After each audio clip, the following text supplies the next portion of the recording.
प्यारे दोस्तों, अज आप गलबात करनी है शिव कुमार बारे, शिव कुमार बटालवी बारे। शिव कुमार बटालवी पंजाबी कविता का वड्डा नाम।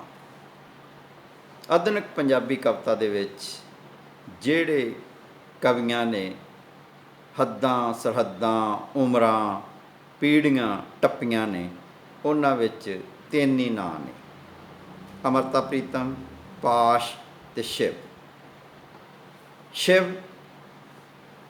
कुमार बटालवी तो सब तो पहला कुछ जानते हैं शिव कुमार बटालवी के जीवन बारे। शिव कुमार बटालवी का जन्म 23 जुलाई 1936 नूं बड़ा पिंड लोटियां तहसील शक्करगढ़ हुण इस समय पाकिस्तान दे विच होया। उन्हां दा पिता जी उत्थे पहलां पटवारी सी, फिर कानूगो बने, तहसीलदार बने। देश वंड समय उत्थों उठ के उत्थों उजड़ के होर परिवारां वांग ही वो भी बटाले आ वसे, बटाले रहन लगे। शिव कुमार की जिहड़ी पढ़ाई लिखाई आ वो ये कि 10वीं उन्होंने आर्मी हाई स्कूल तो कीती सीगी और उस तो बाद पहला Baring Union Christian College Batala दे विच दाखला लिया FSC दे विच। फिर उत्थों पढ़ाई छड्ड के कुछ देर नाभे पढ़े, फिर नैशनल कॉलेज कादियां च भी कुछ देर समा लाया। फिर एक बार बैजनाथ दे विच कांगड़े दे विच बैजनाथ दे विच ओवरसीयर दे कोर्स विच भी दाखला लै लिया, पर यह कोई भी पढ़ाई पूरी नहीं की। एक तरह की कहा जा सकता है कि बेसिक जी उन्होंने पढ़ाई आ वो 10वीं हुई। पिता जी क्योंकि माल महकमे दे विच सी तां उन्होंने उन्होंने पटवारी ला दिता, तो जोड़ा पटवारी आ वो भी बहुत थोड़ा समा ही रहे, पर वो जोड़ा तजर्बा है वो उन्होंने कविता दे विच झलकदा है। खास करके जदों पिंडां दीयां गल्लां करदे ने, पिंडां दे विच खेतां दे विच होण वालीआं फसलां दीयां गल्लां करदे आ, पर उत्थों भी मन नहीं लग्या, अस्तीफा देता। फिर बाद दे विच बहुत देर बाद 1966 दे विच स्टेट बैंक ऑफ इंडिया दे विच उन्होंने नौकरी मिल गई, पर उदों तक वो शायर वजों प्रसिद्ध हो चुके सी। ते ये जिहड़ी नौकरी सीगी ये भी असल दे विच ते कि बैंकां आर्टिस्टां नूं, कलाकारां नूं, शायरां नूं सांभण लई, खिडारियां नूं सांभण लई एक तरह नाल वैसे ही अपने कोल रख लैंदियां। तो उस तरह वो PRO की पोस्ट सीगी ते चंडीगढ़ ही ज़्यादा समा उदों पोस्टड रहे जां चंडीगढ़ ही रहे। 5 फरवरी 1967 नूं शिव कुमार का विआह गुरदासपुर जिले के एक पिंड कीड़ी मग्याल दे विच अरुणा नाल हो गया। उन्हों का विआहता जीवन चलता रहा। 2 बच्चे होए, वड्डा बेटा मेहरबान, छोटी बेटी पूजा। चलो ये कह सकते हैं कि ये तो एक परिवारक असी पिछोकड़ दस्या है, पर शिव साडा एक अजिहा शायर आ कि जिहड़ा जिउंदे जी मिथ बन गया। उन्होंने कुछ लोग पंजाबी का शैले कहते हैं, कुछ लोग पंजाबी का कीट्स कहते हैं।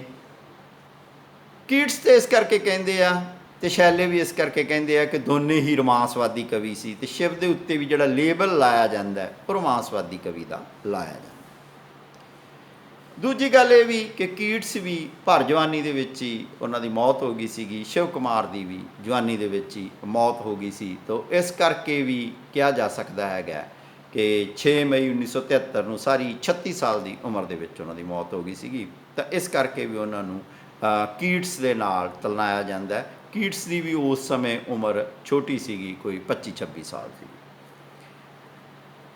पर जिथे तक गल हैगी आ कि शिव दे नाल जिहड़ी मिथां जुड़ियां, जिहड़ियां गल्लां जुड़ियां, वो बहुत महत्वपूर्ण। तो जिहड़ी पहली गल जुड़ी आ कि वो बैजनाथ दे विच उत्थे एक मेला लगता है, उस मेले दे विच एक लड़की नूं देखिया, वो लड़की का नाम मीना सी। वो मीना जिहड़ी वो ਮਿਆਦੀ ਬੁਖਾਰ ਭਾਵ ਟਾਈਫਾਈਡ ਨਾਲ ਮਰ ਗਈ। ਉਹਦੇ ਗਮ ਵਿੱਚ ਸ਼ਿਵ ਜਿਹੜਾ ਉਹ ਸ਼ਾਇਰ ਬਣ ਗਿਆ ਜਾਂ ਗੀਤ ਲਿਖਣ ਲੱਗ ਪਿਆ। ਫਿਰ ਉਹਦਾ ਇੱਕ ਇਸ਼ਕ ਇੱਕ ਲੜਕੀ ਨਾਲ ਹੋਇਆ, ਉਹ ਲੜਕੀ ਜਿਹੜੀ ਵਿਆਹ ਕਰਵਾ ਕੇ ਵਿਦੇਸ਼ ਚਲੀ ਗਈ। ਤਾਂ ਇਸ ਕਿਸਮ ਦੀਆਂ ਜਿਹੜੀਆਂ ਕਹਾਣੀਆਂ ਇਹਨਾਂ ਨੂੰ ਬਲ ਉਦੋਂ ਮਿਲਿਆ ਜਦੋਂ ਇਹ ਕਹਾਣੀਆਂ ਜਿਹਨੂੰ ਕਿਹਾ ਜਾ ਸਕਦਾ ਕਿ ਅਮਰਤਾ ਪ੍ਰੀਤਮ ਨੇ ਇੱਕ ਭੂਮਿਕਾ ਦੇ ਵਿੱਚ ਦਰਜ ਕਰ ਦਿੱਤੀਆਂ। ਤਾਂ ਉਸ ਤੋਂ ਬਾਅਦ ਇਹ ਹੋ ਗਿਆ ਕਿ ਸ਼ਿਵ ਆ ਜਿਹੜਾ ਉਹ ਬਿਰਹਾ ਦਾ ਕਵੀ, ਸ਼ਿਵ ਆ ਜਿਹੜਾ ਉਹ ਟੁੱਟੇ ਦਿਲ ਵਾਲਾ ਕਵੀ, ਸ਼ਿਵ ਆ ਜਿਹੜਾ ਉਹ ਇਸ ਕਿਸਮ ਦਾ ਉਹਦੇ ਆਲੇ ਦੁਆਲੇ ਮਿੱਥ ਦੀ ਸਿਰਜਣਾ ਹੋ ਗਈ ਜਾਂ ਇਸ ਤਰ੍ਹਾਂ ਦਾ ਉਹਦਾ ਮੁਹਾਵਰਾ ਬਣ ਗਿਆ। ਜਿੱਥੋਂ ਤੱਕ ਗੱਲ ਹੈਗੀ ਆ ਦੂਸਰੀ ਲੜਕੀ ਜਿਹੜੀ ਵਿਦੇਸ਼ ਚਲੀ ਗਈ ਉਹਦੇ ਬਾਰੇ ਕਿਹਾ ਜਾ ਸਕਦਾ ਹੈ ਕਿ ਕਿਹਾ ਜਾਂਦਾ ਸੀ ਕਿ ਉਹ ਗੁਰਬਖਸ਼ ਸਿੰਘ ਦੀ ਬੇਟੀ ਸੀ। ਤਾਂ ਉਸ ਸੰਬੰਧੀ ਇਹ ਜਿਹੜਾ ਹੁਣ ਮੈਗਜ਼ੀਨ ਨਿਕਲਿਆ ਸਿਰਜਣਾ ਦਾ ਜਿਹੜਾ 200ਵਾਂ ਅੰਕ ਆ, ਸਿਰਜਣਾ ਦੇ 200ਵੇਂ ਅੰਕ ਵਿੱਚ ਉਹਦੇ ਭਣੇਵੇਂ ਹੀ ਯਾਨੀ ਉਹਦੇ ਦੋਤਰੇ ਨੇ, ਗੁਰਬਖਸ਼ ਸਿੰਘ ਪ੍ਰੀਤਲੜੀ ਦੇ ਦੋਤਰੇ ਨੇ, ਸਕੀਰਤ ਨੇ ਸਾਰੀ ਕਹਾਣੀ ਬਿਆਨ ਕਰ ਦਿੱਤੀ ਆ ਕਿ ਉਹ ਮੇਰੀ ਮਾਸੀ ਦੇ ਨਾਲ ਜਿਸ ਨਾਲ ਇਸ਼ਕ ਸੀਗਾ ਉਹ ਇਸ਼ਕ ਇੱਕ ਤਰਫਾ ਇਸ਼ਕ ਸੀ। ਉਹ ਲੜਕੀ ਨੂੰ ਤਾਂ ਇਹ ਵੀ ਨਹੀਂ ਪਤਾ ਸੀ ਕਿ ਮੈਨੂੰ ਇਸ਼ਕ ਕਰਦਾ। ਬਹੁਤ ਬਾਅਦ ਦੇ ਵਿੱਚ ਜਦੋਂ ਉਹਨੂੰ ਪਤਾ ਲੱਗਿਆ ਤਾਂ ਜ਼ਰੂਰ ਉਹਨੇ ਇਸ ਗੱਲ ਨੂੰ ਮਹਿਸੂਸਿਆ ਕਿ ਮੈਨੂੰ ਕੋਈ ਇਸ਼ਕ ਕਰਦਾ ਸੀ। ਉਹ ਜਿਸ ਲੜਕੇ ਨਾਲ ਚਾਹੁੰਦੀ ਸੀ, ਜਿਸ ਤਰ੍ਹਾਂ ਦੀ ਉਹ ਜ਼ਿੰਦਗੀ ਚਾਹੁੰਦੀ ਸੀ, ਉਸੇ ਤਰ੍ਹਾਂ ਉਹਨੇ ਮੈਰਿਜ ਕਰਾ ਕੇ ਸਾਰੀ ਉਮਰ ਆਪਦੀ ਬਤੀਤ ਕੀਤੀ। ਪਰ ਇਹ ਇੱਕ ਮਿੱਥ, ਇੱਕ ਕਹਾਣੀ ਜ਼ਰੂਰ ਸੀ ਕਿ ਜਿਹੜੀ ਪਹਿਲੀ ਪ੍ਰੇਮਿਕਾ ਉਹਦੀ ਮੌਤ ਹੋ ਗਈ, ਦੂਸਰੀ ਪ੍ਰੇਮਿਕਾ ਵਿਦੇਸ਼ ਚਲੀ ਗਈ। ਤਾਂ ਸ਼ਿਵ ਕੁਮਾਰ ਆ ਜਿਹੜਾ ਉਹ ਪਿਆਰ ਦੀ ਭਾਲ ਵਿੱਚ ਆ। ਬਿਰਹਾ ਇਸੇ ਕਰਕੇ ਉਹਦੀ ਕਵਿਤਾ ਦੇ ਵਿੱਚ ਵਾਰ-ਵਾਰ ਆਉਂਦਾ। ਇਹ ਗੱਲ ਜਿਹਨੂੰ ਕਹਿ ਸਕਦੇ ਹਾਂ ਕਿ ਸ਼ਿਵ ਦੇ ਨਾਲ ਜੁੜ ਗਈ। ਅਤੇ ਸ਼ਿਵ ਦੀ ਜਿਹੜੀ ਪਹਿਲੀ ਕਿਤਾਬ ਆ ਉਹਦਾ ਨਾਂ ਪੀੜਾਂ ਦਾ ਪਰਾਗ ਆ, 1960 ਦੇ ਵਿੱਚ ਛਪਦੀ ਆ। ਦੂਜੀ ਕਿਤਾਬ ਲਾਜਵੰਤੀ 1961 'ਚ ਛਪਦੀ ਆ। ਤੀਜੀ ਆਟੇ ਦੀਆਂ ਚਿੜੀਆਂ 1962 ਵਿੱਚ ਛਪਦੀ ਆ। ਮੈਨੂੰ ਵਿਦਾ ਕਰੋ 1963 ਵਿੱਚ ਛਪਦੀ ਆ। ਦਰਦਮੰਦੀ ਦੀਆਂ ਆਹੀਂ 1964 ਵਿੱਚ ਛਪਦੀ ਆ। ਬਿਰਹਾ ਤੂਤਲ ਸੁਲਤਾਨ 1964 ਵਿੱਚ ਛਪਦੀ ਆ। ਅਤੇ ਸਭ ਤੋਂ ਜਿਹੜੀ ਮਹੱਤਵਪੂਰਨ ਕਿਤਾਬ ਆ ਜਿਹੜੀ ਲੂਣਾ 1965 ਵਿੱਚ ਛਪਦੀ ਹੈ, ਜਿਹਨੂੰ ਫਿਰ 1967 ਦੇ ਵਿੱਚ ਸਾਹਿਤ ਅਕੈਡਮੀ ਦਾ ਇਨਾਮ ਮਿਲਦਾ ਹੈ। ਮੈਂ 1970 ਵਿੱਚ ਛਪਦੀ ਆ। ਆਰਤੀ 1971 ਵਿੱਚ ਛਪਦੀ ਹੈ। ਔਰ ਇਹ ਜਿਹੜੀਆਂ ਕਵਿਤਾਵਾਂ ਮੈਂ ਕਿ ਜੇ ਤੁਸੀਂ ਵੇਖੋ ਤਾਂ ਉਹਦੇ ਅੰਦਰ ਜਿਹੜੀ ਸਿਰਜਣਾਤਮਕ ਸ਼ਕਤੀ ਆ ਜਾਂ ਸਿਰਜਣਾਤਮਕ ਲਗਨ ਆ ਉਹ ਕਿੰਨੀ ਆ ਕਿ 60 ਦੇ ਵਿੱਚ, 61 ਦੇ ਵਿੱਚ, 62 ਦੇ ਵਿੱਚ, 63 ਦੇ ਵਿੱਚ, 64 ਦੇ ਵਿੱਚ ਲਗਾਤਾਰ ਕਿਤਾਬਾਂ ਆਉਂਦੀਆਂ। ਤਾਂ ਉਹਦੀ ਸਿਰਜਣਾਤਮਕ ਕ੍ਰੀਏਟਿਵ ਫਾਇਰ ਨੂੰ ਉਹ ਦਰਸਾਉਂਦੀਆਂ। ਜਿੱਥੋਂ ਤੱਕ ਗੱਲ ਹੈਗੀ ਆ ਕਿ ਸ਼ਿਵ ਕੁਮਾਰ ਦੇ ਬਾਰੇ ਜਿਹੜਾ ਇਹ ਬਿਰਹਾ ਦਾ ਇਮੇਜ ਬਣਿਆ ਹੋਇਆ, ਉਹਨੂੰ ਬਿਰਹਾ ਦਾ ਕਵੀ ਕਿਹਾ ਜਾਂਦਾ ਹੈ, ਵਿਛੋੜੇ ਦਾ ਕਵੀ ਕਿਹਾ ਜਾਂਦਾ ਹੈ, ਪੰਜਾਬੀ ਦਾ ਕੀਟਸ ਕਿਹਾ ਜਾਂਦਾ ਹੈ। ਤਾਂ ਇਹ ਗੱਲਾਂ ਕਿਤੇ ਨਾ ਕਿਤੇ ਉਹਦਾ ਇੱਕ ਇਮੇਜ ਬਣਾਉਂਦੀਆਂ, ਉਹਦਾ ਇੱਕ ਬਿੰਬ ਬਣਾਉਂਦੀਆਂ। ਤਾਂ ਸਭ ਤੋਂ ਪਹਿਲੀ ਗੱਲ ਜਿਹੜੀ ਸਮਝਣ ਦੀ ਜ਼ਰੂਰਤ ਹੈਗੀ ਆ, ਉਹ ਸਮਝਣ ਦੀ ਜ਼ਰੂਰਤ ਹੈਗੀ ਆ ਕਿ ਜਿਹੜਾ ਉਹਦਾ ਸਭ ਤੋਂ ਵੱਡਾ ਬਿੰਬ ਆ ਉਹ ਕੀ ਹੈਗਾ। ਉਹ ਹੈਗਾ ਕਿ ਉਹ ਟੁੱਟੇ ਦਿਲ ਵਾਲੇ ਆਸ਼ਕਾਂ ਦਾ ਸ਼ਾਇਰ ਸੀ। ਟੁੱਟੇ ਦਿਲ ਵਾਲੇ ਆਸ਼ਕਾਂ ਦਾ ਸ਼ਾਇਰ ਸੀ ਉਹ। ਤਾਂ ਅਸੀਂ ਦੇਖਦੇ ਹਾਂ ਕਿ ਉਹਨੂੰ ਬਿਰਹਾ ਜਾਂ ਵਿਛੋੜੇ ਦਾ ਸੁਲਤਾਨ ਵੀ ਕਿਹਾ ਜਾਂਦਾ। ਅਤੇ ਉਹਦੇ ਬਾਰੇ ਜਿਹੜੀਆਂ ਕਵਿਤਾਵਾਂ ਕਿ ਅਸਾਂ ਜੋਬਨ ਰੁੱਤੇ ਮਰਨਾ, ਮੁੜ ਜਾਣਾ ਅਸਾਂ ਭਰੇ ਭਰਾਏ, ਹਿਜਰ ਤੇਰੇ ਦੀ ਕਰ ਪਰਕਰਮਾ, ਅਸਾਂ ਤਾਂ ਜੋਬਨ ਰੁੱਤੇ ਮਰਨਾ, ਜੋਬਨ ਰੁੱਤੇ ਜੋ ਵੀ ਮਰਦਾ, ਫੁੱਲ ਬਣੇ ਜਾਂ ਤਾਰਾ, ਜੋਬਨ ਰੁੱਤੇ ਆਸ਼ਕ ਮਰਦੇ ਜਾਂ ਕੋਈ ਕਰਮਾਂ ਵਾਲਾ, ਜਾਂ ਮਰਨ ਕਿ ਜਿੰਨਾ ਲਿਖਾਏ, ਹਿਜਰਤ ਧਰੋ ਵਿੱਚ ਕਰਮਾ, ਹਿਜਰ ਤੁਹਾਡਾ ਅਸਾਂ ਮੁਬਾਰਕ, ਨਾਲ ਬਿਹਿਸ਼ਤੀ ਖੜਨਾ, ਅਸਾਂ ਤਾਂ ਜੋਬਨ ਰੁੱਤੇ ਮਰਨਾ। ਤਾਂ ਇਹ ਜਿਹੜੀਆਂ ਕਵਿਤਾਵਾਂ, ਇਸ ਕਿਸਮ ਦੀਆਂ ਕਵਿਤਾਵਾਂ ਉਹ ਉਹਦੀਆਂ ਬਹੁਤ ਮਕਬੂਲ ਹੋਈਆਂ। ਕੀ ਪੁੱਛਦੇ ਹੋ ਹਾਲ ਫਕੀਰਾਂ ਦਾ, ਸਾਡਾ ਨਦੀਆਂ ਵਿਛੜੇ ਨੀਰਾਂ ਦਾ, ਸਾਡਾ ਹੰਝ ਦੀ ਜੂਨੇ ਆਇਆਂ ਦਾ, ਸਾਡਾ ਦਿਲ ਜਲਿਆਂ ਦਿਲਗੀਰਾਂ ਦਾ। ਇਸ ਕਿਸਮ ਦੀ ਜਿਹੜੀ ਕਵਿਤਾ ਉਹਨੇ ਸ਼ਿਵ ਨੂੰ ਬਹੁਤ ਮਕਬੂਲੀਅਤ ਦਿੱਤੀ। ਤਾਂ ਹੁਣ ਜਿਹੜੀ ਇਹ ਗੱਲਾਂ ਹੈਗੀਆਂ ਇਹ ਸਾਰੇ ਤੁਸੀਂ ਜਾਣਦੇ ਆ। ਇਹ ਗੱਲਾਂ ਉਹਦੇ ਜੀਵਨ ਦੇ ਵਿੱਚ ਜੋੜੀਆਂ ਜਾ ਸਕਦੀਆਂ, ਉਹਦੇ ਬਾਰੇ ਆਲੋਚਨਾ ਦੇ ਵਿੱਚ ਪੜ੍ਹੀਆਂ ਜਾ ਸਕਦੀਆਂ। ਇਹ ਉਹਦਾ ਬਿੰਬ ਸਾਰੇ ਅਸੀਂ ਜਾਣਦੇ ਹਾਂ। ਪਰ ਜਿਹੜੀ ਸਾਡੇ ਲਈ ਮਹੱਤਵਪੂਰਨ ਗੱਲ ਹੈਗੀ ਆ ਕਿ ਸ਼ਿਵ ਦੀ ਤਾਂ ਪ੍ਰੇਮਿਕਾ ਰੁੱਸ ਗਈ ਹੋਊਗੀ, ਸ਼ਿਵ ਦੀ ਪ੍ਰੇਮਿਕਾ ਮਰ ਗਈ ਹੋਊਗੀ, ਸ਼ਿਵ ਦੀ ਪ੍ਰੇਮਿਕਾ ਵਿਦੇਸ਼ ਚਲੀ ਗਈ ਹੋਊਗੀ। ਕੀ ਸਾਰਾ ਹੀ ਪੰਜਾਬ ਜਿਹੜਾ ਉਸ ਦੇ ਹਰ ਗੀਤਾਂ ਨੂੰ ਅੱਜ ਤੱਕ ਗਾਈ ਜਾਂਦਾ, ਜਿਹੜੇ ਸਾਰੇ ਉਹਨੂੰ ਮੁਹੱਬਤ ਕਰਦੇ ਆ, ਕਿ ਸਾਰਿਆਂ ਦੀਆਂ ਹੀ ਪ੍ਰੇਮਿਕਾਵਾਂ ਮਰ ਗਈਆਂ, ਕਿ ਸਾਰਿਆਂ ਦੀਆਂ ਪ੍ਰੇਮਿਕਾ ਵਿਦੇਸ਼ ਚਲੀਆਂ ਗਈਆਂ, ਕਿ ਸਾਰਿਆਂ ਦਾ ਹੀ ਰੁੱਸ ਗਿਆ। ਤਾਂ ਅਸਲ ਦੇ ਵਿੱਚ ਕੀ ਆ ਕਿ ਸਾਨੂੰ ਇਹ ਸਮਝਣ ਦੀ ਜ਼ਰੂਰਤ ਆ ਕਿ ਜਿਸ ਸਮੇਂ ਸ਼ਿਵ ਕੁਮਾਰ ਪੰਜਾਬ ਦੀ ਸਾਹਿਤਕ ਦ੍ਰਿਸ਼ 'ਤੇ ਆਉਂਦਾ, ਉਸ ਸਮੇਂ ਪੰਜਾਬ ਦਾ ਸਾਹਿਤਕ ਦ੍ਰਿਸ਼ ਕੀ ਸੀਗਾ ਕਿ ਉਸ ਸਮੇਂ ਇਹ ਕਿਹਾ ਜਾ ਸਕਦਾ ਕਿ ਸਾਡੇ ਜਿਹੜੇ ਪਰੰਪਰਕ ਸਮਾਜ ਆ ਉਹਦੇ ਵਿੱਚ ਤਾਂ ਪਿਆਰ ਦੀ ਇਜਾਜ਼ਤ ਹੀ ਨਹੀਂ ਸੀ। ਜਦੋਂ ਆਧੁਨਿਕਤਾ ਆਉਂਦੀ ਆ, ਆਧੁਨਿਕਤਾ ਦੇ ਨਾਲ ਦੇਸ਼ ਆਜ਼ਾਦ ਹੁੰਦਾ, ਉਸ ਤੋਂ ਬਾਅਦ ਬਸਤੀਵਾਦੀ ਦੌਰ ਖਤਮ ਹੋ ਜਾਂਦਾ ਹੈ, ਤਾਂ ਉਸ ਸਮੇਂ ਮੁੰਡੇ ਕੁੜੀਆਂ ਕਾਲਜਾਂ ਦੇ ਵਿੱਚ ਪੜ੍ਹਨ ਲੱਗੇ, ਵੱਡੀ ਪੱਧਰ 'ਤੇ ਸਿੱਖਿਆ ਦਾ ਪਸਾਰ ਹੋਇਆ, ਨਵੇਂ ਦਫ਼ਤਰ ਖੁੱਲ੍ਹੇ, ਦਫ਼ਤਰਾਂ ਵਿੱਚ ਮੁੰਡੇ ਕੁੜੀਆਂ ਇਕੱਠੇ ਨੌਕਰੀਆਂ ਕਰਨ ਲੱਗੇ, ਦਫ਼ਤਰਾਂ ਦੇ ਵਿੱਚ ਫੈਕਟਰੀਆਂ ਦੇ ਵਿੱਚ ਕੰਮ ਕਰਨ ਲੱਗੇ। ਤਾਂ ਉਸ ਸਮੇਂ ਇੱਕ ਇਹ ਹੋ ਗਿਆ ਕਿ ਪਹਿਲਾਂ ਜਿਹੜਾ ਸਾਡਾ ਪਿੰਡ ਦਾ ਮੁੱਖ ਵਿਆਹ ਪ੍ਰਬੰਧ ਆ, ਉਹਦੇ ਵਿੱਚ ਸਾਡਾ ਵਿਆਹ ਪ੍ਰਬੰਧ ਇਹ ਕਹਿੰਦਾ ਹੈ ਕਿ ਜਿਹੜਾ ਵਿਆਹ ਹੈ ਸਾਡਾ, ਉਹ ਪਿੰਡ ਦੇ ਵਿੱਚ ਨਹੀਂ ਹੋ ਸਕਦਾ, ਜਾਤ ਤੋਂ ਬਾਹਰ ਨਹੀਂ ਹੋ ਸਕਦਾ, ਗੋਤ ਦੇ ਅੰਦਰ ਨਹੀਂ ਹੋ ਸਕਦਾ। ਅਤੇ ਇਸ ਕਰਕੇ ਬਹੁਤ ਥੋੜ੍ਹੀ ਚੁਆਇਸ ਸੀ, ਮੁੰਡੇ ਕੁੜੀਆਂ ਜੇ ਇੱਕ ਦੂਜੇ ਨੂੰ ਮਿਲਦੇ ਵੀ ਸੀ ਵੀ ਉਹ ਕਦੇ ਵੀ ਵਿਆਹ ਦੇ ਵਿੱਚ ਨਹੀਂ ਵਰਤਣੀਆਂ ਸੀ, ਵਿਆਹ ਦੇ ਵਿੱਚੋਂ ਨਹੀਂ ਪਲਟਣਾ ਸੀ। ਇਸ ਕਰਕੇ ਇੱਕ ਸੱਲ ਜਾਂ ਇੱਕ ਵਿਛੋੜਾ ਰਹਿੰਦਾ ਸੀ। ਪਰ ਜਦੋਂ ਸਕੂਲ ਕਾਲਜ ਖੁੱਲ੍ਹੇ, ਮੁੰਡੇ ਕੁੜੀਆਂ ਇੱਕ ਦੂਜੇ ਨੂੰ ਮਿਲਣ ਲੱਗੇ, ਤਾਂ ਮੱਧ ਵਰਗ ਦੇ ਵਿੱਚ ਇੱਕ ਚਾਹਤ ਪੈਦਾ ਹੋ ਗਈ ਕਿ ਸਾਨੂੰ ਆਪਸ ਵਿੱਚ ਸ਼ਾਦੀ ਕਰਵਾ ਲੈਣੀ ਚਾਹੀਦੀ, ਇਹਦੇ ਵਿੱਚ ਮਾੜੀ ਗੱਲ ਕੀ ਹੈ। ਅਤੇ ਜਦੋਂ ਵਿਆਹ ਨਹੀਂ ਹੁੰਦਾ ਸੀ ਤਾਂ ਉਸ ਵਿੱਚੋਂ ਇਹ ਪੈਦਾ ਹੋਇਆ ਵਿਛੋੜਾ। ਤਾਂ ਕਿਹਾ ਜਾ ਸਕਦਾ ਹੈ ਕਿ 1955-60 ਤੋਂ ਲੈ ਕੇ 2020 ਤੱਕ 2020 ਤੱਕ ਵੀ ਇਹ ਜਿਹੜਾ ਟਰੈਂਡ ਹੈ, ਇਹ ਜਿਹੜਾ ਵਿਛੋੜੇ ਦੀ ਗੱਲ ਹੈਗੀ ਆ, ਇਹ ਵਾਰ-ਵਾਰ ਆਉਂਦੀ ਰਹਿੰਦੀ ਆ। ਅਤੇ ਇਸੇ ਕਰਕੇ ਹੀ ਸ਼ਿਵ ਕੁਮਾਰ ਨੂੰ ਇੰਨਾ ਜ਼ਿਆਦਾ ਗਾਇਆ ਜਾਂਦਾ।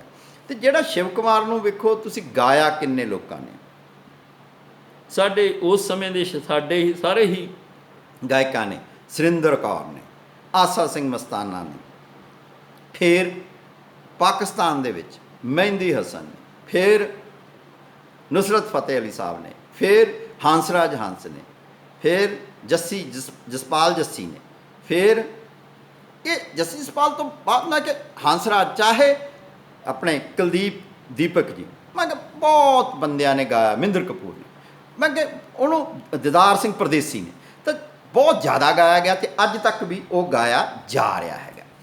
ਤਾਂ ਉਹਦਾ ਜਿਹੜਾ ਮੁੱਖ ਜਿਹੜਾ ਉਹਦਾ ਮਕਬੂਲੀਅਤ ਦਾ ਕਾਰਨ ਸੀ ਕਿ ਉਹ ਨੌਜਵਾਨਾਂ ਦੀਆਂ ਉਹਨਾਂ ਭਾਵਨਾਵਾਂ ਨੂੰ ਪ੍ਰਗਟ ਕਰਦਾ ਸੀ, ਜਿਹੜੀਆਂ ਭਾਵਨਾਵਾਂ ਆਹਤ ਹੋਈਆਂ ਵੀਆਂ ਭਾਵਨਾਵਾਂ ਸੀ, ਜਿਹੜੀਆਂ ਟੁੱਟੀਆਂ ਭਾਵਨਾਵਾਂ ਸੀ। ਮੱਧ ਵਰਗ ਦੇ ਟੁੱਟੇ ਇਸ਼ਕ ਦੀ ਗਾਥਾ ਦਾ ਉਹ ਪ੍ਰਤੀਕ ਬਣ ਗਿਆ। ਅਤੇ ਦੂਸਰੀ ਜਿਹੜੀ ਉਹਦੀ ਗੱਲ ਨਾਲ ਜੁੜ ਗਈ ਕਿ ਉਹਨੂੰ ਗਮ ਭੁਲਾਉਣ ਦਾ ਜਿਹੜਾ ਤਰੀਕਾ ਵਰਤਿਆ ਕਿ ਹੌਲੀ ਹੌਲੀ ਜਾਂਚ ਮੈਨੂੰ ਆ ਗਈ ਗਮ ਖਾਣ ਦੀ, ਅਤੇ ਉਹ ਗਮ ਖਾਣ ਦੀ ਜਿਹੜੀ ਹੈਗੀ ਆ, ਉਹਦੇ ਵਿੱਚ ਜਿਹੜਾ ਹੈਗਾ ਉਹ ਪ੍ਰਮੁੱਖਤਾ ਆ ਗਈ ਸ਼ਰਾਬ ਨੂੰ। ਅਤੇ ਉਸ ਨੇ ਵੈਸੇ ਪੰਜਾਬ ਦੇ ਸਾਹਿਤਕ ਸੱਭਿਆਚਾਰ ਦਾ, ਪੰਜਾਬ ਦਾ ਅਤੇ ਖੁਦ ਸ਼ਿਵ ਕੁਮਾਰ ਦਾ ਬਹੁਤ ਨੁਕਸਾਨ ਵੀ ਕੀਤਾ। ਪਰ ਇੱਕ ਬਿੰਬ ਬਣ ਗਿਆ ਕਿ ਦੁਖੀ ਬੰਦਾ ਸ਼ਰਾਬ ਪੀਂਦਾ ਹੈ, ਉਹ ਦੇਵਦਾਸੀ ਇਮਜ ਜਿਹੜਾ ਹੈਗਾ, ਦੇਵਦਾਸੀ ਇਮਜ ਆ ਜਿਹੜਾ, ਦੇਵਦਾਸੀ ਬਿੰਬ ਆ ਜਿਹੜਾ, ਉਹ ਸ਼ਿਵ ਕੁਮਾਰ ਦਾ ਬਣ ਗਿਆ। ਪਰ ਮੈਂ ਜਿਹੜੀ ਤੁਹਾਡੇ ਨਾਲ ਗੱਲ ਅੱਜ ਸਾਂਝੀ ਕਰਨੀ ਚਾਹੁੰਦਾ, ਉਹ ਗੱਲ ਇਹ ਸਾਂਝੀ ਕਰਨੀ ਚਾਹੁੰਦਾ ਕਿ ਅਸੀਂ ਸ਼ਿਵ ਕੁਮਾਰ ਨੂੰ ਸਿਰਫ ਬਿਰਹਾ ਦੇ ਵਿੱਚ ਹੀ ਬੰਨ੍ਹ ਦਿੱਤਾ, ਜਦੋਂ ਕਿ ਸ਼ਿਵ ਕੁਮਾਰ ਦੀਆਂ ਬਹੁਤ ਸਾਰੀਆਂ ਕਵਿਤਾਵਾਂ ਉਹਦੇ ਬਿਰਹਾ ਦੇ ਬਿੰਬ ਤੋਂ ਪਾਰ ਜਾਂਦੀਆਂ। ਉਹਨੇ ਸਿਰਫ ਵਿਛੋੜੇ ਦੀ ਗੱਲ ਹੀ ਨਹੀਂ ਕੀਤੀ, ਉਹਨੇ ਸਿਰਫ ਜਿਹਨੂੰ ਕਹਿ ਸਕਦੇ ਹਾਂ ਅਸੀਂ ਕਿ ਇਹ ਗੱਲ ਹੀ ਨਹੀਂ ਕੀਤੀ ਕਿ ਸਾਰੀਆਂ ਉਹਦੀਆਂ ਕਵਿਤਾਵਾਂ ਵਿਛੋੜੇ ਦੀਆਂ ਹੀ। ਉਹਦੀਆਂ ਬਹੁਤ ਸਾਰੀਆਂ ਜਿਹੜੀਆਂ ਕਵਿਤਾਵਾਂ ਉਹ ਜਿਹਨੂੰ ਕਹਿ ਸਕਦੇ ਹਾਂ ਕਿ ਪਿਆਰ ਮੁਹੱਬਤ ਦੀਆਂ ਵੀ ਆ। ਹਾਏ ਨੀ ਮੁੰਡਾ ਲੰਬੜਾਂ ਦਾ, ਮੈਨੂੰ ਹੀਰੇ ਹੀਰੇ ਆਖੇ, ਹਾਏ ਨੀ ਮੁੰਡਾ ਲੰਬੜਾਂ ਦਾ, ਮੈਨੂੰ ਹੀਰੇ ਹੀਰੇ ਆਖੇ, ਸੁਬਾਹ ਸਵੇਰੇ ਉੱਠ ਨਦੀਏ ਜਾਂ ਜਾਨੀਆਂ, ਮਲ ਮਲ ਦਹੀਂ ਦੀਆਂ ਫੁੱਟੀਆਂ ਨਹਾਨੀਆਂ, ਨੀ ਉਹਦੇ ਪਾਣੀ 'ਚ ਸਨੀਮਨ ਹਾਸੇ, ਨੀ ਉਹਦੇ ਪਾਣੀ 'ਚ ਸਨੀਮਨ ਹਾਸੇ, ਸੁਬਾਹ ਸਵੇਰੇ ਉੱਠ ਖੂਹੇ 'ਤੇ ਜਾਨੀ ਆ, ਸੂਹਾ ਸੂਹਾ ਘੜਾ ਜਦ ਢਾਕੇ ਮੈਂ ਲਾਨੀ ਆ, ਨੀ ਉਹ ਲੱਗੇ ਮੇਰੇ ਵੱਖੀ ਸੰਗ ਜਾਪੇ, ਸੁਬਾਹ ਸਵੇਰੇ ਜਦ ਮੈਂ ਬਾਗੇ ਵਿੱਚ ਜਾਨੀ ਆ, ਚੁਣ ਚੁਣ ਮਰੂਆ ਚਬੇਲੀ ਮੈਂ ਲਿਆਨੀ ਆ। ਤਾਂ ਇੱਕ ਤਰ੍ਹਾਂ ਦਾ ਇਕੱਲਾ ਇਹ ਨਹੀਂ ਸੀ ਕਿ ਉਹਦੇ ਵਿੱਚ ਸਿਰਫ ਜਿਹਨੂੰ ਕਹਿੰਦੇ ਆ ਵਿਛੋੜਾ ਹੀ ਸੀ, ਵਸਲ ਦੀਆਂ ਵੀ ਬਹੁਤ ਹੈਗੀਆਂ, ਜਿਹਨੂੰ ਕਹਿ ਸਕਦੇ ਹਾਂ ਕਿ ਜ਼ਿੰਦਗੀ ਜਿਨ੍ਹਾਂ ਵਿੱਚ ਧੜਕਦੀ ਆ ਉਹ ਵੀ ਬਹੁਤ ਹੈਗੀ ਆ ਕਿ ਲੱਛੀ ਕੁੜੀ ਵਾਢੀਆਂ ਕਰੇ ਹੱਥ ਫੜ ਕੇ ਚੰਨਣ ਦਾ ਦਸਤਾ। ਸ਼ਿਵ ਕੁਮਾਰ ਨੂੰ ਅਸੀਂ ਉਸ ਤਰ੍ਹਾਂ ਨਹੀਂ ਸਮਝਿਆ ਕਿ ਜਿਸ ਤਰ੍ਹਾਂ ਸ਼ਿਵ ਕੁਮਾਰ ਨੂੰ ਸਾਨੂੰ ਸਮਝਣਾ ਚਾਹੀਦਾ ਸੀਗਾ। ਤਾਂ ਮੈਂ ਸਿਰਫ ਇਹ ਗੱਲ ਤੁਹਾਡੇ ਨਾਲ ਸਾਂਝੀ ਕੀਤੀ ਹੈ ਕਿ ਸਿਰਫ ਉਹ ਜਿਹਨੂੰ ਕਹਿੰਦੇ ਆ ਕਿ ਵਿਛੋੜੇ ਦਾ ਹੀ ਸ਼ਾਇਰ ਨਹੀਂ ਸੀਗਾ, ਉਹ ਨਾਲ ਦੀ ਨਾਲ ਹੀ ਵਿਛੋੜੇ ਦੇ ਨਾਲ ਹੀ ਅਸੀਂ ਕਹਿ ਸਕਦੇ ਹਾਂ ਕਿ ਉਹ ਇੱਕ ਤਰ੍ਹਾਂ ਦਾ ਵਸਲ ਦਾ, ਉਹ ਮੇਲ ਦਾ, ਉਹ ਸੰਯੋਗ ਦਾ ਸ਼ਾਇਰ ਵੀ ਸੀਗਾ। ਇੱਕ ਹੋਰ ਸ਼ਿਵ ਕੁਮਾਰ 'ਤੇ ਬਹੁਤ ਵੱਡਾ ਦੋਸ਼ ਲਾਇਆ ਜਾਂਦਾ ਹੈ ਕਿ ਸ਼ਿਵ ਕੁਮਾਰ ਸਮਕਾਲੀ ਹਾਲਾਤਾਂ ਤੋਂ ਬਿਲਕੁਲ ਹੀ ਅਭਿੱਜ ਸੀਗਾ। ਇਹ ਗੱਲ ਵੀ ਅਸਲ ਦੇ ਵਿੱਚ ਝੂਠੀ ਆ। ਉਹਦਾ ਕਾਰਨ ਇੱਕ ਇਹ ਸੀ ਕਿ ਉਸ ਸਮੇਂ ਪ੍ਰਗਤੀਸ਼ੀਲ ਲਹਿਰ ਦਾ ਦੌਰਾ ਸੀ, ਪਰ ਉਹ ਮਾਂਦ ਪੈ ਚੁੱਕੀ ਸੀ। ਕਿਹੜੀ ਲਹਿਰ ਮਾਂਦ ਪੈ ਚੁੱਕੀ ਸੀ? ਜਿਹਨੂੰ ਅਸੀਂ ਅੰਮ੍ਰਿਤਾ ਪ੍ਰੀਤਮ ਮੋਹਨ ਸਿੰਘ ਧਾਰਾ ਕਹਿੰਦੇ ਹਾਂ, ਪ੍ਰਗਤੀਵਾਦੀ ਧਾਰਾ ਕਹਿੰਦੇ ਹਾਂ। ਉਹਦੇ ਵਿੱਚ ਸਰਜੀਤ ਰਾਮਪੁਰੀ, ਗੁਰਚਰਨ ਰਾਮਪੁਰੀ ਵਰਗੇ, ਬਾਵਾ ਬਲਵੰਤ ਵਰਗੇ, ਈਸ਼ਵਰ ਚਿੱਤਰਕਾਰ ਵਰਗੇ ਭਾਵਾਂ ਆਪਣੀਆਂ ਲਿਖਤਾਂ ਲਿਖ ਰਹੇ ਸੀ, ਪਰ ਉਹਦੀ ਜਿਹੜਾ ਮੁੱਢਲੀ ਪਹਿਲ ਤਾਜ਼ਗੀ ਉਹ ਖਤਮ ਹੋ ਚੁੱਕੀ ਸੀ। ਉਹਦਾ ਕਾਰਨ ਇਹ ਸੀ ਕਿ ਆਜ਼ਾਦੀ ਦੇ ਨਾਲ ਸਾਡੇ ਉਹ ਸੁਪਨੇ ਨਹੀਂ ਪੂਰੇ ਹੋਏ ਸੀ, ਜਿਹੜੇ ਸੁਪਨੇ ਅਸੀਂ ਦੇਸ਼ ਦੀ ਆਜ਼ਾਦੀ ਨਾਲ ਲਏ ਸੀ।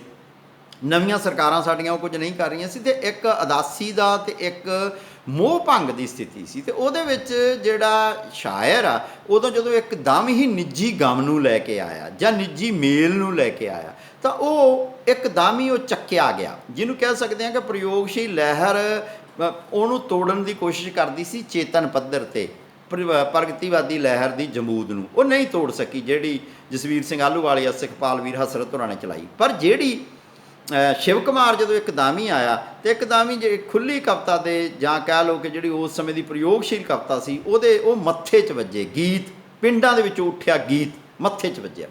ਤਾਂ ਉਸ ਪ੍ਰਸੰਗ ਦੇ ਵਿੱਚ ਕਿਹਾ ਜਾਂਦਾ ਹੈ ਕਿ ਉਹ ਕੋਈ ਪ੍ਰਗਤੀਸ਼ੀਲ ਬੰਦਾ ਨਹੀਂ ਸੀਗਾ, ਪਰ ਜਦੋਂ ਅਸੀਂ ਦੇਖਦੇ ਹਾਂ ਕਿ ਉਹ ਪ੍ਰਗਤੀਸ਼ੀਲ ਕਵਿਤਾ ਵੀ ਉਹਦੀ ਬਹੁਤ ਸੀ।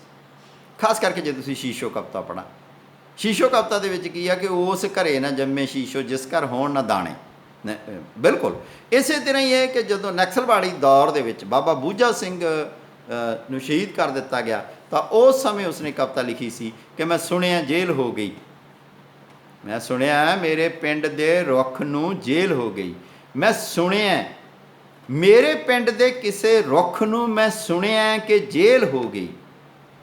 ਉਹਦੇ ਕਈ ਦੇਸ਼ ਸਨ, ਉਸ ਦੇ ਕਈ ਦੇਸ਼ ਸਨ। ਹੁਣ ਅੱਗੇ ਤੁਸੀਂ ਧਿਆਨ ਦਿਓ, ਬਹੁਤ ਹੀ ਇੱਕ ਖੂਬਸੂਰਤ ਬਿੰਬ ਆ, ਉਹਨੂੰ ਜਰਾ ਧਿਆਨ ਦੇਣਾ ਕਿ ਬਿੰਬ ਕਿਸ ਕਿਸਮ ਦਾ। ਉਹਦੇ ਪੱਤ ਸਾਵਿਆਂ ਦੀ ਥਾਂ ਹਮੇਸ਼ਾ ਲਾਲ ਉੱਗਦੇ ਸਨ, ਬਿਨਾਂ ਵਾਅਦੇ ਵੀ ਉੱਡਦੇ ਸਨ। ਉਹ ਪਿੰਡ ਦੇ ਬਾਹਰ ਨਹੀਂ, ਸਗੋਂ ਪਿੰਡ ਦੇ ਖੂਹ ਚੁੱਗਿਆ ਸੀ, ਅਤੇ ਜਦ ਵੀ ਝੂਮਦਾ ਤਾਂ ਸਦਾ ਛਾਵਾਂ ਹਿਲਾਉਂਦਾ ਸੀ ਅਤੇ ਧੁੱਪਾਂ ਨੂੰ ਡਰਾਉਂਦਾ ਸੀ। ਸਾਵੇ ਪੱਤੇ, ਉਹਦੇ ਉਲਟ ਕੀ ਕਿ ਉਹ ਲਾਲ ਪੱਤਿਆਂ ਵਾਲਾ ਰੁੱਖ ਸੀ। ਉਹ ਪਾਣੀ ਭਰਦੀਆਂ ਕੁੜੀਆਂ ਨੂੰ ਕੀ ਜਾਣਦਾ ਸੀ? ਆਪਣੀਆਂ ਧੀਆਂ ਜਾਣਦਾ ਸੀ। ਤਾਂ ਮੈਂ ਜਿਹੜੀ ਗੱਲ ਵੱਲ ਤੁਹਾਡਾ ਧਿਆਨ ਦਿਵਾਉਣਾ ਚਾਹੁੰਦਾ ਕਿ ਉਹ ਸਿਰਫ ਵਿਛੋੜੇ ਦਾ ਕਵੀ ਨਹੀਂ ਸੀ, ਉਹ ਮੇਲ ਦਾ ਵੀ ਕਵੀ ਸੀ। ਸਿਰਫ ਮੇਲ ਦਾ ਕਵੀ ਨਹੀਂ ਸੀ, ਉਹ ਇਨਕਲਾਬੀ ਕਵੀ ਵੀ ਸੀ। ਹਾਂ, ਉਸ ਕਿਸਮ ਦਾ ਇਨਕਲਾਬੀ ਕਵੀ ਨਹੀਂ ਸੀਗਾ ਕਿ ਜਿਸ ਕਿਸਮ ਦਾ ਇਨਕਲਾਬੀ ਕਵਿਤਾ ਨੂੰ ਅਸੀਂ ਸਮਝਦੇ ਸੀਗੇ। ਤਾਂ ਇਸੇ ਹੀ ਪ੍ਰਸੰਗ ਦੇ ਵਿੱਚ ਜਿਹੜੀ ਉਹਦੀ ਕਵਿਤਾ ਹੈਗੀ ਆ, ਉਹ ਇਹ ਕਿ ਉਹ ਕੋਈ ਨਾਰੀਵਾਦੀ ਕਵੀ ਨਹੀਂ ਸੀਗਾ, ਪਰ ਸ਼ਾਇਦ ਨਾਰੀਵਾਦ ਦੇ ਪੱਖ ਵਿੱਚ ਜਾਂ ਹੱਕ ਵਿੱਚ ਲੂਣਾ ਤੋਂ ਵੱਡੀ ਹੋਰ ਕੋਈ ਕਵਿਤਾ ਨਹੀਂ। ਲੂਣਾ ਸਦੀਆਂ ਤੋਂ ਜਿਹੜਾ ਇਹ ਇੱਕ ਸਾਡੇ ਮਨ 'ਚ ਬਣਿਆ ਹੋਇਆ ਸੀਗਾ। ਕਿੱਸਾਕਾਰਾਂ ਨੇ ਜਿਹੜਾ ਲੂਣਾ ਦਾ ਚਿੱਤਰ ਬਣਾਇਆ ਹੋਇਆ ਸੀਗਾ। ਲੂਣਾ ਦਾ ਚਿੱਤਰ ਇਹ ਸੀਗਾ ਕਿ ਉਹ ਚਰਿੱਤਰਹੀਣ। ਤਾਂ ਸ਼ਿਵ ਨੇ ਕੀ ਕਰ ਦਿੱਤਾ ਕਿ ਉਹ ਟੋਟਲ ਪ੍ਰਸੰਗ, ਸਮੁੱਚਾ ਪ੍ਰਸੰਗ ਹੀ ਉਲਟਾ ਦਿੱਤਾ। ਧਰਮੀ ਬਾਬਲ ਪਾਪ ਕਮਾਇਆ, ਲੜ ਲਾਇਆ ਸਾਡੇ ਫੁੱਲ ਕਮਲਾਇਆ, ਜਿਸ ਦਾ ਇਛਰਾ ਰੂਪ ਹੰਢਾਇਆ, ਮੈਂ ਪੂਰਨ ਦੀ ਮਾਂ ਪੂਰਨ ਦੇ ਹਾਣ ਦੀ, ਮੈਂ ਉਸ ਤੋਂ ਇੱਕ ਚੁੰਮਣ ਵੱਡੀ, ਪਰ ਮੈਂ ਕੀਕਣ ਮਾਂ ਉਸ ਦੀ ਲੱਗੀ, ਉਹ ਮੇਰੀ ਗਰਭ ਜੂਨ ਨਾ ਆਇਆ, ਲੋਕੋ ਵੇ ਮੈਂ ਧੀ ਵਰਗੀ ਸਲਵਾਨ ਦੀ, ਪਿਤਾ ਜੇ ਧੀ ਦਾ ਰੂਪ ਹੰਢਾਵੇ, ਲੋਕਾ ਵੇ ਤੈਨੂੰ ਲਾਜ ਨਾ ਆਵੇ, ਜੇ ਲੂਣਾ ਪੂਰਨ ਨੂੰ ਚਾਵੇ, ਚਰਿੱਤਰਹੀਣ ਕਿਉਂ ਕਹੇ ਜੀਵ ਜਹਾਨ ਦੀ, ਚਰਿੱਤਰਹੀਣ ਕਿਉਂ ਕਹੇ ਜੀਵ ਜਹਾਨ ਦੀ। ਇੱਕ ਤਰ੍ਹਾਂ ਦਾ ਜਿਹੜਾ ਲੂਣਾ ਦੇ ਚਿਹਰੇ ਦੇ ਉੱਤੇ ਲਾਇਆ ਹੋਇਆ ਲੇਬਲ ਸੀਗਾ, ਉਹ ਸ਼ਿਵ ਕੁਮਾਰ ਨੇ ਲਾ ਦਿੱਤਾ। ਅਤੇ ਇਸ ਤਰ੍ਹਾਂ ਤਾਂ ਅਸੀਂ ਸ਼ਿਵ ਕੁਮਾਰ ਨੂੰ ਜਿਹਨੂੰ ਕਹਿ ਸਕਦੇ ਹਾਂ ਕਿ ਨਾਰੀਵਾਦੀ ਕਵੀ ਵੀ ਕਹਿ ਸਕਦੇ ਹਾਂ। ਅਤੇ ਮੈਂ ਇਹਨੂੰ ਇਸ ਤਰ੍ਹਾਂ ਲੇਬਲ ਨਹੀਂ ਕਰਨਾ ਚਾਹੁੰਦਾ ਕਿ ਉਹਨੂੰ ਨਾਰੀਵਾਦੀ ਕਵੀ ਕਹਾਂ। ਮੈਂ ਇਹਨੂੰ ਕਹਿਣਾ ਚਾਹੁੰਦਾ ਕਿ ਸ਼ਿਵ ਕੁਮਾਰ ਆ ਜਿਹੜਾ, ਉਹਨੇ ਔਰਤ ਦੇ ਹੱਕ ਦੀ ਪੱਖ ਦੀ ਗੱਲ ਕੀਤੀ। ਮੈਂ ਕਹਿੰਦਾ ਹੈ ਕਿ ਉਹਨੇ ਇਨਕਲਾਬੀ ਕਵਿਤਾ ਵੀ ਲਿਖੀਆਂ। ਅਤੇ ਜੇ ਅਸੀਂ ਉਸ ਤਰ੍ਹਾਂ ਦੇਖੀਏ ਤਾਂ ਸ਼ਿਵ ਕੁਮਾਰ ਨੇ ਹਜੇ ਹੁਣ ਦੀਆਂ ਗੱਲਾਂ ਨੇ ਕਿ ਜਦੋਂ ਸਾਨੂੰ ਪਤਾ ਲੱਗਿਆ ਕਿ ਸਾਡੀ ਧਰਤੀ ਗਰਮ ਹੋ ਰਹੀ ਆ, ਜਦੋਂ ਪਤਾ ਲੱਗਿਆ ਕਿ ਵਾਤਾਵਰਨ ਖਰਾਬ ਹੋ ਰਿਹਾ, ਗਲੇਸ਼ੀਅਰਸ ਦੇ ਵਿੱਚ ਕਾਰਬਨ ਨਿਕਾਸੀ ਦੇ ਨਾਲ ਹੜ੍ਹ ਆਉਣ ਦੀ ਸਥਿਤੀ ਹੋਈ ਵੀ ਆ, ਗਲੇਸ਼ੀਅਰ ਪਿਘਲ ਰਹੇ ਨੇ, ਸਮੁੰਦਰ ਤਲ ਉੱਪਰ ਉੱਠ ਜੂਗਾ, ਹੁਣ ਸਾਨੂੰ ਇਹਨਾਂ ਗੱਲਾਂ ਦਾ ਪਤਾ ਹੈ। ਪਰ ਸ਼ਿਵ ਕੁਮਾਰ ਨੇ ਕਿਹੜੇ ਵੇਲੇ ਲਿਖ ਦਿੱਤਾ ਸੀ, ਕੁਝ ਰੁੱਖ ਮੈਨੂੰ ਪੁੱਤ ਲੱਗਦੇ ਨੇ, ਕੁਝ ਰੁੱਖ ਲੱਗਦੇ ਮਾਵਾਂ, ਕੁਝ ਰੁੱਖ ਮੈਨੂੰ ਭਰਾਵਾਂ ਵਰਗੇ ਲੱਗਦੇ ਆ। ਤਾਂ ਇਹ ਜਿਹੜੀਆਂ ਗੱਲਾਂ ਨੇ, ਸ਼ਿਵ ਕੁਮਾਰ ਬਹੁਤ ਹੀ ਵਰਸਟਾਈਲ ਕਿਸਮ ਦਾ ਲੇਖਕ ਸੀ। ਅਸੀਂ ਉਸ ਨੂੰ ਸਿਰਫ ਇੱਕੋ ਬਿਰਹਾ ਦੇ ਵਿੱਚ ਬੰਨ੍ਹ ਦਿੱਤਾ। ਉਹ ਮੇਲ ਦਾ, ਵਿਸਾਲ ਦਾ, ਮਿਲਾਪ ਦਾ, ਸੰਯੋਗ ਦਾ ਵੀ ਕਵੀ ਸੀ। ਉਹ ਗਰੀਬਾਂ ਦੇ ਹੱਕ 'ਚ ਨਾਅਰਾ ਮਾਰਨ ਵਾਲਾ, ਉਹ ਇਨਕਲਾਬੀਆਂ ਦੇ ਹੱਕ ਵਿੱਚ ਖੜਨ ਵਾਲਾ ਵੀ ਕਵੀ ਸੀ। ਉਹ ਔਰਤ ਦੇ ਹੱਕ ਵਿੱਚ ਖੜਨ ਵਾਲਾ ਕਵੀ ਵੀ ਸੀ। ਅਤੇ ਸਭ ਤੋਂ ਵੱਧ ਉਹ ਵਾਤਾਵਰਨ ਦੇ ਲਈ ਉਹਦੇ ਅੰਦਰੋਂ ਚੀਜ਼ ਉੱਠਦੀ ਸੀ। ਤਾਂ ਜੇ ਅਸੀਂ ਸ਼ਿਵ ਕੁਮਾਰ ਨੂੰ ਪੜ੍ਹੀਏ, ਸ਼ਿਵ ਕੁਮਾਰ ਨੂੰ ਜਾਣੀਏ, ਤਾਂ ਸ਼ਿਵ ਕੁਮਾਰ ਦੇ ਵਿੱਚ ਬਹੁਤ ਪੋਟੈਂਸ਼ੀਅਲ ਹੈਗਾ। ਹੁਣ ਕੁਝ ਗੱਲਾਂ ਇਹ ਕਿ ਸ਼ਿਵ ਕੁਮਾਰ ਦੇ ਬਾਰੇ ਬਹੁਤ ਸਾਰੀਆਂ ਗੱਲਾਂ ਹੋਰ ਕੀਤੀਆਂ ਜਾ ਸਕਦੀਆਂ। ਸ਼ਿਵ ਕੁਮਾਰ ਦੇ ਬਹੁਤ ਸਾਰੇ ਰੇਖਾ ਚਿੱਤਰ ਲਿਖੇ ਗਏ ਆ। ਉਹ ਜਿਹਨੂੰ ਕਹਿ ਸਕਦੇ ਹਾਂ ਕਿ ਗਾਰਗੀ ਤੋਂ ਲੈ ਕੇ ਗੁਰਬਚਨ ਤੱਕ ਬਹੁਤ ਸਾਰੇ ਉਹਦੇ ਰੇਖਾ ਚਿੱਤਰ ਲਿਖੇ ਗਏ ਆ। ਉਹ ਸ਼ਿਵ ਕੁਮਾਰ ਬਾਰੇ ਬਹੁਤ ਸਾਰੀਆਂ ਕਿਤਾਬਾਂ ਲਿਖੀਆਂ ਗਈਆਂ। ਇੱਥੋਂ ਤੱਕ ਅੰਗਰੇਜ਼ੀ ਦੇ ਵਿੱਚ B.S. ਰਤਨ ਨੇ ਉਹਨਾਂ 'ਤੇ PhD ਹਾਸਲ ਕੀਤੀ ਸੀ। ਅੰਗਰੇਜ਼ੀ ਦੇ ਵਿੱਚ, ਪੰਜਾਬੀ ਦੇ ਵਿੱਚ ਬਹੁਤ ਸਾਰੀਆਂ ਕਿਤਾਬਾਂ ਹੈਗੀਆਂ। ਸਹਿੰਦਰ ਵੀਰ ਦੀ ਉਹਨਾਂ ਦੇ ਉੱਤੇ ਕਿਤਾਬ ਹੈਗੀ ਆ। ਹੋਰ ਬਹੁਤ ਸਾਰੇ ਲੇਖਕਾਂ ਨੇ ਉਹਨਾਂ 'ਤੇ ਕਿਤਾਬਾਂ ਲਿਖੀਆਂ ਹੈਗੀਆਂ ਸ਼ਿਵ ਕੁਮਾਰ 'ਤੇ। ਸ਼ਿਵ ਕੁਮਾਰ 'ਤੇ ਬਹੁਤ ਸਾਰੇ ਆਰਟੀਕਲ ਮਿਲਦੇ ਆ। ਤਾਂ ਸ਼ਿਵ ਨੂੰ ਸਮਝਣ ਦੇ ਲਈ ਜਿਹੜੀ ਗੱਲ ਦੀ ਜ਼ਰੂਰਤ ਆ ਕਿ ਅਸੀਂ ਸ਼ਿਵ ਦੀਆਂ ਕਿਤਾਬਾਂ ਨੂੰ ਪੜ੍ਹੀਏ। ਸਾਰੀ ਦਾ ਸਾਰਾ ਜਿਹੜਾ ਸ਼ਿਵ ਦੀ ਰਚਨਾਵਲੀ ਆ ਉਹ ਵੀ ਛਪੀ ਹੋਈ ਆ। ਸ਼ਿਵ ਕੁਮਾਰ ਦੀ ਅਸੀਂ ਰਚਨਾ ਨੂੰ ਪਾਠ ਕਰੀਏ, ਤਾਂ ਉਹਨੂੰ ਪੜ੍ਹੀਏ, ਤਾਂ ਅਸੀਂ ਬਹੁਤ ਸਾਰੇ ਭਰਮ ਭੁਲੇਖਿਆਂ ਤੋਂ ਪਾਰ ਜਾ ਸਕਦੇ ਹਾਂ। ਅੱਜ ਲਈ ਇੰਨੀਆਂ ਗੱਲਾਂ। ਸ਼ਿਵ ਕੁਮਾਰ ਦੀਆਂ ਕੁਝ ਕਵਿਤਾਵਾਂ ਬਾਰੇ, ਕੁਝ ਉਹਦੇ ਪੱਖਾਂ ਬਾਰੇ ਕਿਸੇ ਦਿਨ ਕਿਸੇ ਹੋਰ ਵੀਡੀਓ ਵਿੱਚ ਕੁਝ ਹੋਰ ਗੱਲਾਂ ਕਰਾਂਗੇ। ਅੱਜ ਲਈ ਸ਼ਿਵ ਬਾਰੇ ਇੰਨੀਆਂ ਗੱਲਾਂ ਹੀ। ਅਗਲੀ ਵਾਰੀ ਹੋ ਸਕਦਾ ਹੈ ਕਿ ਸਿਰਫ ਆਪਾਂ ਉਹਦੀ ਕਾਵ ਕਲਾ 'ਤੇ ਗੱਲ ਕਰੀਏ। ਅੱਜ ਆਪਾਂ ਉਹਦੇ ਜੀਵਨ, ਰਚਨਾਵਾਂ ਅਤੇ ਵਿਚਾਰਧਾਰਾ 'ਤੇ ਵਧੇਰੇ ਗੱਲਾਂ ਕੀਤੀਆਂ ਸੀ। ਮਿਹਰਬਾਨੀ, ਸ਼ੁਕਰੀਆ, ਧੰਨਵਾਦ।